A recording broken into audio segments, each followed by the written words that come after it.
نحمده ونصلي على رسوله الكريم اما بعد فاعوذ بالله من الشيطان الرجيم بسم الله الرحمن الرحيم الصلاة والسلام عليك يا رسول الله الصلاة والسلام عليك يا حبيب الله الصلاة والسلام عليك يا نبي الله وعلى آلك وصحابك يا نورا من نور الله میرے آقا علیہ السلام آمینہ کے لال و دہاد چہرے والے آقا جو رب کریم کے محبوب ٹھہرے، رب کا یار ٹھہرے، اللہ تبارک و تعالیٰ نے انہیں اپنے حسن سے بنایا اور بے پناہ خوبصورت اور حسین و جمیل بنایا، جو دیکھتا میرے آقا کا ہو کر رہ جاتا۔ یہ ایک یہودی بچے کا واقعہ ہے۔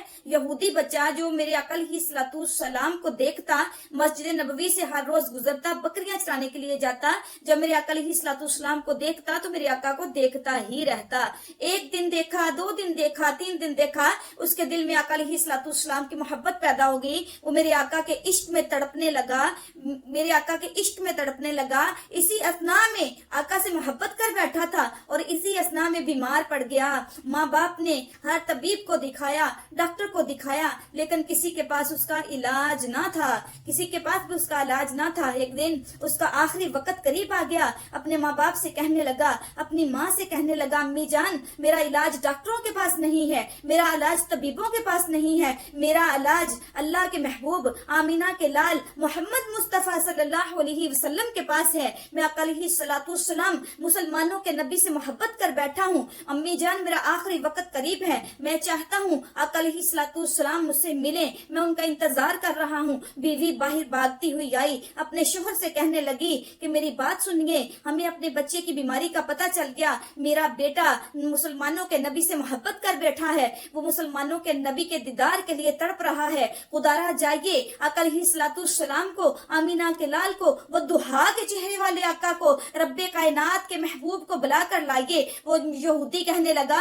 نہیں نہیں وہ مسلمانوں کا نبی ہے، وہ ہمارے گھر کیسے آئے گا؟ وہ کہتی اب جائیے تو صحیح۔ وہ بچے کا باپ تھا، وہ جلدی جلدی آقا علیہ السلام کی پاک بارگاہ عالیہ میں پہنچا، سلام عرض کیا، میرے آقا علیہ السلام نے سلام کا جواب دیا، کہنے لگا آقا یا رسول اللہ میرا بیٹا آپ کے عشق میں تڑپ رہا ہے، میرے بیٹے کا آخری وقت قریب ہے، میرا بیٹا آپ کا انتظار کر رہا ہے۔ ادھر اس بچے نے ٹک ٹکی لگائی ہوئی ہے دروازے پر، کیا سوچ رہا ہے کہ آقا علیہ السلام آتے ہیں یا نہیں؟ میں قربان جاؤں، آقا تو غریبوں کے سہارے ہیں، یتیموں کے والی ہیں، وہ کیسے نہ جاتے؟ میرے آقا علیہ السلام جب گئے تو وہ بچہ سامنے دیکھ رہا تھا، میرے آقا علیہ السلام کو دیکھ کر آنکھوں میں آنسو جاری ہو گئے۔ میرے آقا چارپائی پر بیٹھے، اس بچے کا سر اقدس اپنے سر پہ رکھا اور پوچھا ہے میرے پیارے بیٹے بتا کیا چاہتا ہے؟ کہتا آقا یا رسول اللہ آپ کا دیدار چاہتا تھا، آقا یا رسول اللہ اب مسلمان کر دیجئے، کلمہ پڑھا دیجئے۔ میرے آقا علیہ السلام نے کلمہ پڑھایا، وہ بچہ مسلمان ہو گیا، اپنے ماں باپ کی طرف دیکھنے لگا۔ ماں باپ نے پوچھا بیٹا حکم کر، بیٹا بتا کیا چاہتا ہے؟ اپنے ماں باپ سے کہتا ہے، اپنے والدین سے کہتا ہے کہ مسلمان ہو جائیے، کلمہ پڑھ لیجئے، آپ کا بیٹا بھی مسلمان ہو گیا۔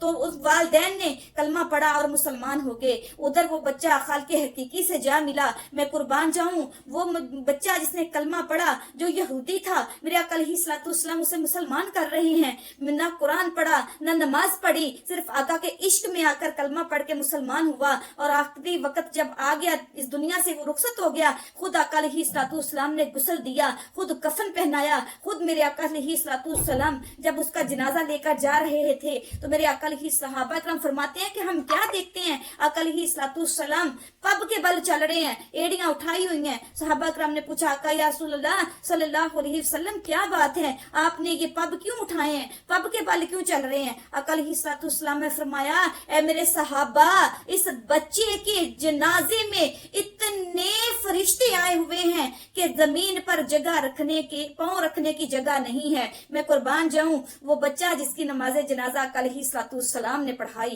میں قربان جاؤں، اللہ تبارک و تعالی ہمیں بھی آقا علیہ السلام کے دیدار سے، آقا علیہ السلام کا دیدار عطا فرمائے، اور ہمیں بھی آقا علیہ السلام کے نقش قدم پر چلنے کی توفیق عطا فرمائے۔ ہمیں بھی اپنے آقا علیہ السلام سے، آمینہ کے لال سے، وہ دہا کے چہرے والے آقا سے بے پناہ محبت کرنے کی توفیق عطا فرمائے، اور آقا علیہ السلام پر درود و پاک کا نذرانہ پیش کرنے کی توفیق عطا فرمائے۔ وما علینا الا البلاغ المبین۔